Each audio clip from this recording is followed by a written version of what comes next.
అందరికీ నమస్తే. అందరూ బాగున్నారా? బిగినర్స్ కోసము నేను శనగపప్పు గోంగూర ఎట్లా వండుతారనేది చూపిద్దామని వచ్చేసినబ్బా. గంట సేపు అయితే శనగపప్పు నానబెట్టి ఇట్లా పెట్టేసేయాలి. పల్లి నూనెని వాడుకోవాలి.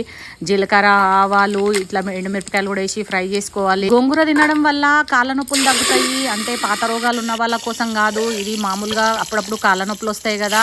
యంగ్ పిల్లలకు కూడా రన్నింగ్ చేయడం, ఎక్సర్సైజ్ చేయడం వల్ల ఆ నొప్పులు కూడా తగ్గుతాయి అబ్బా. మీరు ఒక్కసారి అయితే ఇట్లా వండుకొని ట్రై చేయరి. చాలా కమ్మగా ఉంటుంది. ఇది వారం రోజులు నిల్వ ఉంటుంది. నేను చెప్పే ఈ ప్రాసెస్ చేసిరంటే కొంచెం అల్లం వెల్లుల్లి పేస్టు, ఎల్లిపాయ ముద్ద కూడా వేసేసుకొని మంచిగా ఫ్రై చేసుకోవాలి.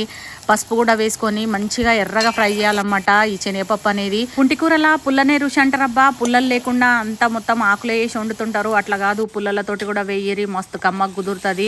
ఈ టిప్స్ అయితే ఫాలో అయిపోరు. ఇక్కడ గోంగూర వేసి ఒక 2 నిమిషాలు మగ్గనియాలి. పుంటికూరతోటి ఏం వెరైటీస్ కావాలనేది నాకు కామెంట్ బాక్స్లో కామెంట్ చేయరబ్బా. నాన్ వెజ్ వెరైటీస్ పుంటికూరతోటి మస్తు కమ్మగా కుదురుతాయి. పుంటికూర చికెన్, పుంటికూర రొయ్యలు కూడా బాగుంటుందబ్బా. పుంటికూర వట్టి చేపలు కూడా మస్తు కమ్మగా ఉంటుంది. ఇక్కడ ఉప్పు కారం కూడా వేసేసుకొని మంచిగా కలుపుకోవాలి. నేను జరంతా ఇక్కడ మిస్టేక్ ఏం చేసిన అంటే ఉప్పు కారం కొంచెం ఎక్కువ వేసేసిన. అందుకనే 2 టమాటాలు కట్ చేసి ఆ ముక్కలు కూడా వేసి 10 మినిట్స్ సిమ్లో పెట్టి మగ్గించేసిన. ఈ పుంటికూర ఉడికియాలంటే మందపాటి గిన్నెలనే వండు రబ్బా. గిన్నె మటుకు మందం ఉండాలి, లేకపోతే అడుగు మాడిపోతుంది.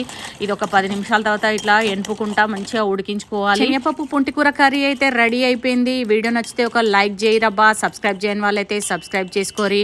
నెక్స్ట్ వీడియోలో మళ్ళీ మాట్లాడుకుందాము మరిన్ని విషయాలు. Thanks for watching. బాయ్.